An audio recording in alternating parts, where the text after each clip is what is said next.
মা তো মার মতনই হয়। দেখেন গাইস, ইনি কিন্তু ঠান্ডার মধ্যে কাঁপতেছে, তারপরেও হার মানে নাই। আপনি যদি আপনার মাকে খুবই ভালোবাসেন তাহলে আপনি যত পারেন এই ভিডিওটাকে শেয়ার করে দেখান। গাইস, এরকম ডুইট ভিডিও মানুষ কিন্তু বানিয়ে মাসে ফেসবুক থেকে লাখ লাখ টাকা আয় করতেছে।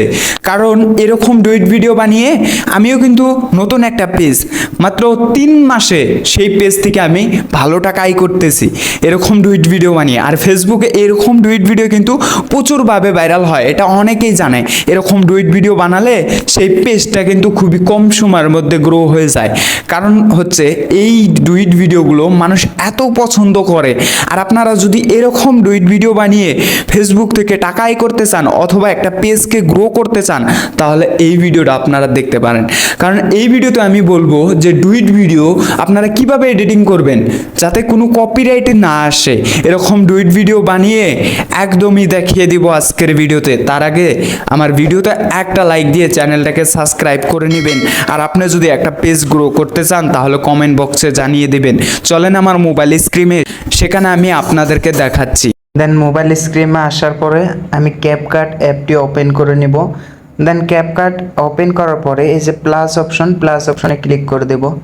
দেন প্লাস অপশনে ক্লিক করার পরে আমরা ব্যাকগ্রাউন্ডে একটা ইমেজ অ্যাড করে নিব। তো আমরা এই ইমেজটা অ্যাড করে নিলাম। তো ইমেজটা অ্যাড করার পরে এখন এই ইমেজটাকে একটু টেনে লম্বা করে দেব। তো আমরা ইমেজটাকে একটু টেনে লম্বা করে দিচ্ছি। তো টেনে লম্বা করে দেওয়ার পরে এই যে ওয়াটারমার্ক দেখতেছেন, এটাকে আমরা ডিলিট করে দেব। তো দেওয়ার পরে এখন আবারও আমরা এই ভিডিও অ্যাড করে নিব। দেন ভিডিও অ্যাড করার পরে যেই ভিডিওটা আমরা বানাবো সেই ভিডিওটাকে অ্যাড করে নেব। দেন আমি সেই ভিডিওটাকে অ্যাড করে নিচ্ছি। গাইস, এইরকমভাবে যদি ভিডিও বানান তাহলে কিন্তু আপনাদের ভিডিও আপলোড দেওয়ার পরে কিন্তু আর কপিরাইট আসবে না। তো আমি ভিডিওটা অ্যাড করে নিচ্ছি। তো ভিডিওটা অ্যাড করার পরে এটাকে একটু ফুল ফ্রেম করে দেব। তারপরে এটা একটু উপরে দেব, ঠিক আছে? এই যে উপরে স্ক্রিনে টাচ করে এটাকে উপরে দিয়ে দেব। তো উপরে দেওয়ার পরে গাইস আবারও আমরা আর একটা ভিডিও অ্যাড করে নেব। এখন আমরা যেই ভিডিওতে ভয়েস ওভার করছি সেই ভিডিওটা আমরা অ্যাড করব, যেই ভিডিওটাতে ভয়েস ওভার করছি। দেন এই ভিডিওটাকে আমরা অ্যাড করে নিচ্ছি। তো নেওয়ার পরে এখন আমার ভিডিওর লেয়ারে ক্লিক করে দিচ্ছি। দেওয়ার পরে এখন এটাকে একটু নিচে আনবো টেনে, আর এটাকে ফুল স্ক্রিন করে দেব। দেন আমি ফুল স্ক্রিন করে দিচ্ছি। গাইস, ফুল স্ক্রিন করে দিচ্ছি। এটাকে ফুল স্ক্রিন করার পরে এটাকে আবারও নিচে সেট করে দেব।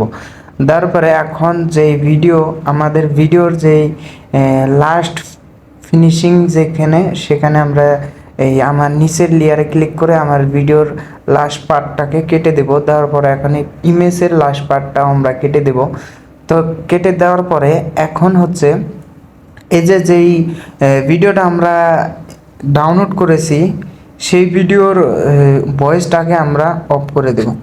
এখন ভয়েসটা অফ করার পরে এখন হচ্ছে আমার ভিডিও কিন্তু হয়ে গেছে। দেন এই যে আবারও আমরা সেই লেয়ারে ক্লিক করে দেব যে ভিডিওটা আমরা অ্যাড করেছি। অ্যাড করার পরে এখানে এটাকে একটু কালার অ্যাডজাস্ট করতে হবে, তা না হলে কিন্তু কপিরাইট আসতে পারে। সেই জন্য এটাকে একটু কালার অ্যাডজাস্ট করে নেব আমরা। এটাকে একটু কালার অ্যাডজাস্ট করার পরে এটা একটু রিয়েলিস্টিকের মতন লাগবে। তো সেই জন্য এটাকে একটু কালার অ্যাডজাস্ট করে নিলাম। তো নেওয়ার পরে এখন হচ্ছে কথা যে এই ভিডিওগুলো আপনারা পাবেন কোথায় অথবা কোথায় থেকে ডাউনলোড করবেন। ইনস্টাগ্রাম হোক, টিকটক হোক, সেখান থেকে কিন্তু আপনারা ডাউনলোড করতে পারেন। কারণ আমি ডাউনলোড প্রসেসিংটা দেখাচ্ছি না, কারণ ডাউনলোড আপনারাও করতে পারেন। যেভাবে আপনারা ডাউনলোড করেন সেভাবেই আপনারা ডাউনলোড করতে পারেন, যাতে কোনো ওয়াটারমার্ক না থাকে। তো এখন হচ্ছে এই যে আমার ভিডিও তো কমপ্লিট হয়ে গেছে। এখন যদি এটা এক্সপোর্ট করে অথবা ডাউনলোড করে যদি আমি ফেসবুকে আপলোড করি তাহলে কিন্তু এই ডুইট ভিডিওর ভালো একটা রেসপন্স পাই, মানে ভালো ভিউজ আসে এই ডুইট ভিডিওতে। আশা করি গাইস আপনারা বুঝতে পারছেন এই ডুইট ভিডিও বানিয়ে